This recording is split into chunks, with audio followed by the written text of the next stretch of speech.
In 1936, the Republicans, Socialists and Communists joined and formed the Popular Front. In February, the coalition presented and won. Some sectors like the army, part of the economy, and some conspiratorial sectors were not happy, and on July 20, the Civil War began.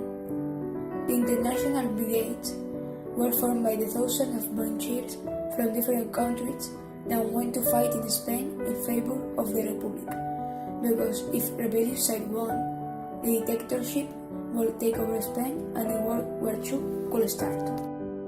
Ronald was born on April 12, 1899 in Bradford, England. At the age of 10, he had to combine studies with work to help the family, and when he turned 12 years old, he left the studies definitely.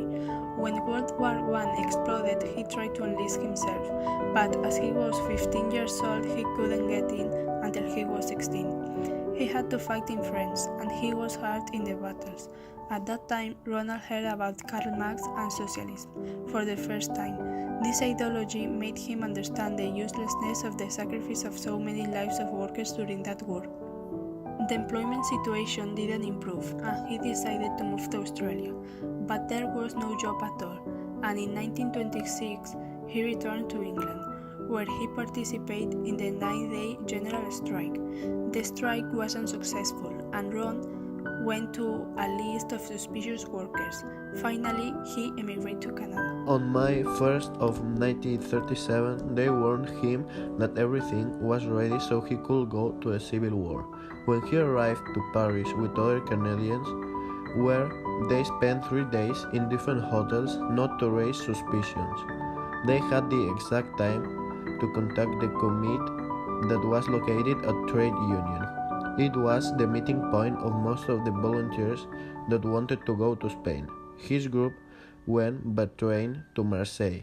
They stayed 3 days, until their contact in the city took them to the port, where they were hiding from policemen for 3 days with 15 other men until they left on board of City of Barcelona. Ron was in the cabin when he noticed the explosion, and he quickly put on his life jacket. When he reached the deck of the boat, he was shocked. He climbed to one of the 2 lifeboats, which because of the weight, when it fell into the water, floated. Once he was in the water, he helped 2 people who didn't know how to swim and stayed with the last one seized in some wood. From afar, he saw the fishermen, but he was not able to cross all the remains of the ship and the lifeless crew and reach them. Finally, the fishermen arrived, and they helped them up both to one of the boats until they were taken to a house near the beach where a marriage helped them. From the shock, he could not stop shaking. When he recovered, they took him to the church to try to recognize some of the bodies of the victims. That same night, Ron with the rest of the survivors took a train to Barcelona. At the station, the delegation of representatives of the international brigades was waiting them. They took them to the Karl Marx barracks, and on the next day they took the train to Valencia to move to Tarazona de la Mancha, where the base of the 15th Brigade was.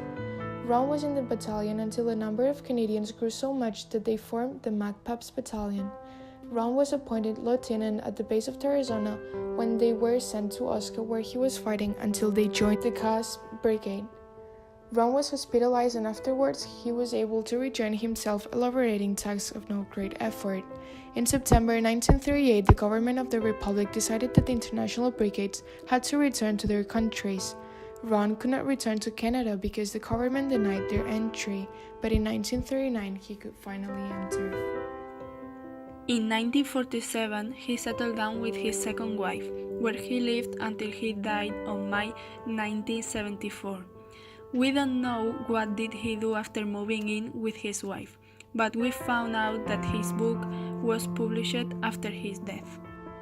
Every time we read the story of our brigadist, we were more surprised by his life. Ron had a difficult life. He had to leave school to help his family financially, fight in the war where he could have died, move from town and even from continent to find a job.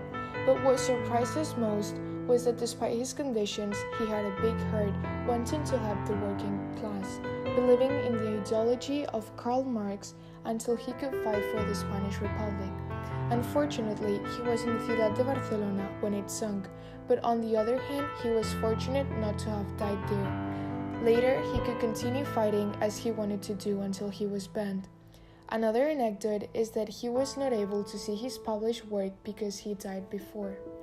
In our opinion, we believe that a solidarity and struggle movement like the one of the international brigades would be possible nowadays because there are entities such as the United Nations that are in charge of maintaining peace and security in the world, promoting friendship among nations, improve the standard of living, and defend human rights.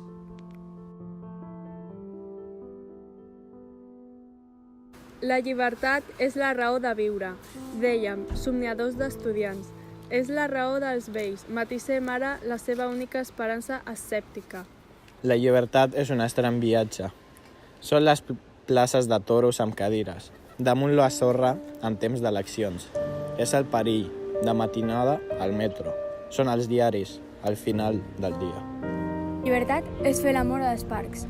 La llibertat és quan comença l'alba. És un dia de vaga general. És morir lliure, són les guerres mèdiques. Les paraules república i civil. Un rei sortint en tren cap a l'exili. La llibertat és una llibreria. Anar indocumentat. Són les cançons de la guerra civil. Una forma d'amor, la llibertat.